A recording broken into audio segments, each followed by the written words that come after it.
Okay student, अगर हम जो हमारे पास पीडीएफ है उसमें देखते हैं, अपनी बुकों में देखते हैं, तो यहाँ पे हमारा चैप्टर स्टार्ट होता है सेक्शन 1 इंट्रोडक्शन के साथ। इसमें इवेंट एंड प्रोसेसेस के बारे में बताया है। तो पहला चैप्टर आपका फ्रेंच रेवोल्यूशन के बारे में होगा। फिर आप इस फर्स्ट सेक्शन के अंदर ही पढ़ेंगे रशियन रेवोल्यूशन के बारे में, नाजिज़्म के बारे में जो जर्मनी में होगा। तो ये सब चीज़ें आप पढ़ोगे। अब जो फ्रेंच रेवोल्यूशन है इसका इम्पोर्टेंस क्या है, क्योंकि यहाँ से आपको बहुत सारे आइडिया आते हुए दिखाई देंगे। जैसे लिबर्टी का आइडिया आया, फ्रीडम का आइडिया यहाँ से निकल के आया इस रेवोल्यूशन से, इक्वालिटी का आइडिया निकल के आया। ये सारे आइडिया फ्रेंच रेवोल्यूशन को इम्पोर्टेंट बनाते हैं हिस्ट्री के अंदर, एक इम्पॉर्टेंट इवेंट। और फ्रेंच रेवोल्यूशन ही वो चीज़ थी जिसने एंड ऑफ मोनार्की स्टार्ट किया। अब मोनार्की क्या होता है? मोनार्की एक ऐसा रूल है जहाँ पे राजा होता है, ठीक है, राजा रूल करता है उस पूरी सोसाइटी को, उस पूरे कंट्री को, ठीक है। और वहाँ पे जो राजा है, राजा के बाद उन्हीं का कोई ना कोई चुना हुआ फैमिली मेम्बर ही नेक्स्ट किंग बनेगा, ठीक है। तो ये चीज़ें मोनार्की में आती हैं।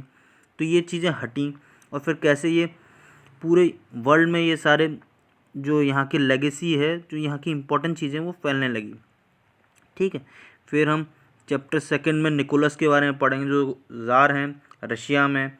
तो उनके बारे में लिखा हुआ है कैसे वहाँ पे कम्युनिज्म आता है, ठीक है। मार्क्स की जो पॉलिसीज़ हैं उनको वो फॉलो करेंगे, ठीक है। सोशलिज्म के बारे में हम पढ़ेंगे। और थर्ड चैप्टर में हम जर्मनी के बारे में पढ़ेंगे, हिटलर के क्या काम थे, कैसे उन्होंने बुरी कुछ एक्ट किए, उनके बारे में हम ये सारी चीज़ें पढ़ेंगे।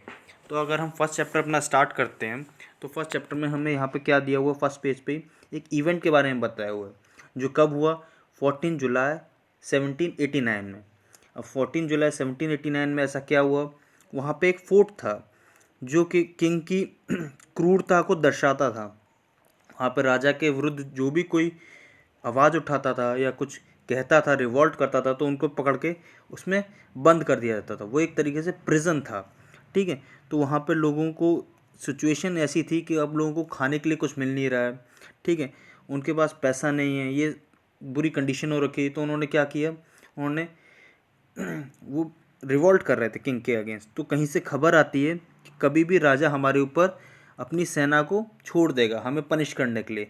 तो लोगों ने इस डर से क्या किया, बहुत लोग इकट्ठे हुए और उस जो बेस्टाइल फोर्ट था उसकी तरफ बढ़ गए, किले की तरफ, और उस किले को तोड़ दिया उन्होंने। वहाँ पे जो गार्ड थे, गार्ड को मार दिया, जितने प्रिजनर्स थे, कैदी थे, सबको छुड़ा लिया, ठीक है। तो ये सब वो काम करते हैं। और यहाँ पर भी वो रुके नहीं, उन्होंने क्या किया, पूरा फोर्ट तोड़ के उसकी एक एक ईंट मार्केट में ले जाके बेच दी।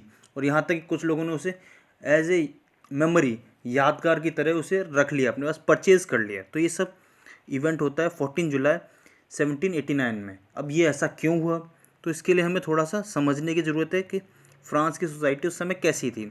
अभी हमने लास्ट वीडियो के अंदर पढ़ा था, फ्रांस सोसाइटी 3 अलग अलग स्टेट्स में डिवाइडेड है। अब वो कैसे, पहला क्लर्जी है, सेकंड नोबिलिटी है, और थर्ड जिसके अंदर बाकी 90% ऑफ पॉपुलेशन फॉल कर रही है। उसमें बिजनेसमैन आ जाएंगे, पीजेंट्स आ जाएंगे, और landless labours and etcetera servants वगैरह, ये सब चीज़ें आ जाएंगी, ठीक है। अब जो पहले 2 लेवल हैं, क्लर्जी एंड नोबिलिटी, इन्हें सारे फ़ायदे मिल रहे हैं, प्रिविलेजेस मिल रहे हैं फ्रांस सोसाइटी के अंदर। क्लर्जी में जो हमारे चर्चेज़ में जो जो प्रीस्ट वगैरह, वो नोबिलिटी में जो ऑफिशियल लोग आ गए हायर रैंक वाले। तो ये सारी चीज़ें, अब ये सारा टैक्स है जो वो कौन पे कर रहा है, वो पे कर रहा है आपका जो थर्ड लेवल में या थर्ड स्टेट में जो व्यक्ति है, ठीक है।